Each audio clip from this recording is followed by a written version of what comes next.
Welcome to pro tips. Please like, share and subscribe. अच्छा, आगे भी हम अमित से बातचीत करेंगे, कुछ और स्टॉक्स पे चर्चा करेंगे उनसे, लेकिन अब एक और कंपनीज के नंबर्स आए हैं, इमामी के नंबर्स आए हैं और बातचीत करने के लिए कंपनी के सीएफओ एनएच भंसाली सर हमारे साथ मौजूद हैं बातचीत करने के लिए। भंसाली सर नमस्कार, स्वागत है कार्यक्रम में। नंबर्स के लिहाज से देखें तो थोड़ा टफ क्वार्टर ज़रूर रहा है, खासतौर से इनपुट कॉस्ट का इम्पैक्ट पूरे सेक्टर में देखने को मिला है, और दूसरी तरफ अगर प्राइस हाइक बहुत ज़्यादा करेंगे एग्रेसिवली तो शायद मार्जिन्स पे इफेक्ट आएगा। तो इस तरह की टाइट रोप, इस तरह की सिचुएशन को कैसे आपने क्रिटिकली हैंडल किया और कैसा रहा ये क्वार्टर?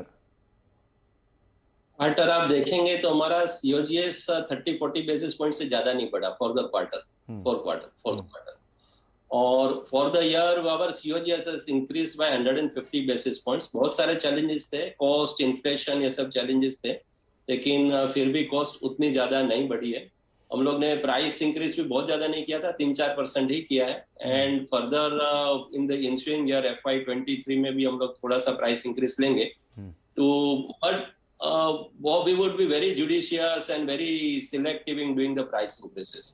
अच्छा, तो चैलेंजेस है, कॉस्ट की चैलेंजेस तो है across, mainly crude related price, crude के और वेजिटेबल ऑयल्स के, पैकेजिंग मटेरियल्स में, ये सब में प्राइस इंक्रीज है। हमको लगता है प्रोबेबली जियोपॉलिटिकल सिचुएशंस ठीक होने से may be it may take further 1 or 2 quarters, पर थोड़ा सा इसके बाद थोड़ा स्टेबलाइज होगा।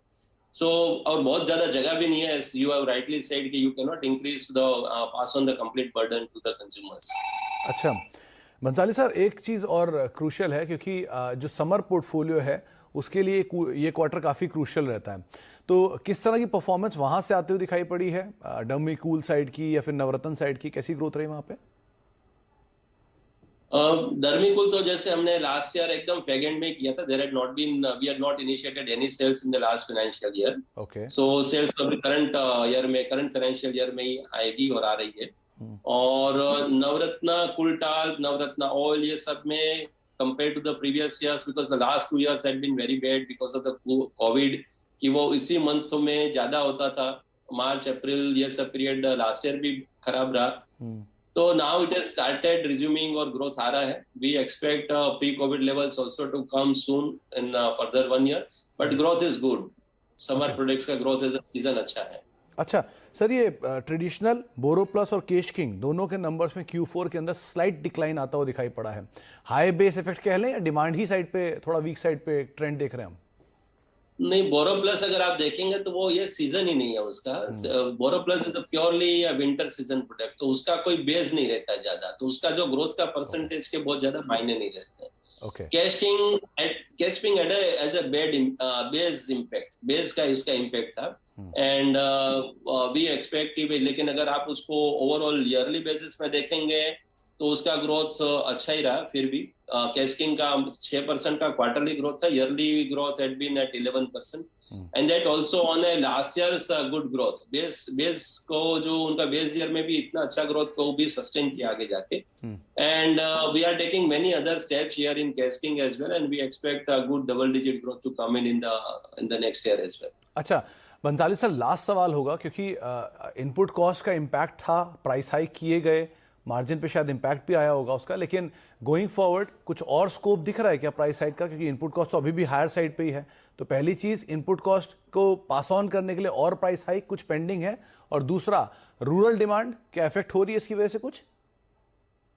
जी, प्राइस इंक्रीज तो ऐसा नहीं है कि कोई एक स्पेसिफिक डेट पे ही आप कर सकते हैं। So it is always as a process, and we also do not do at any specific point.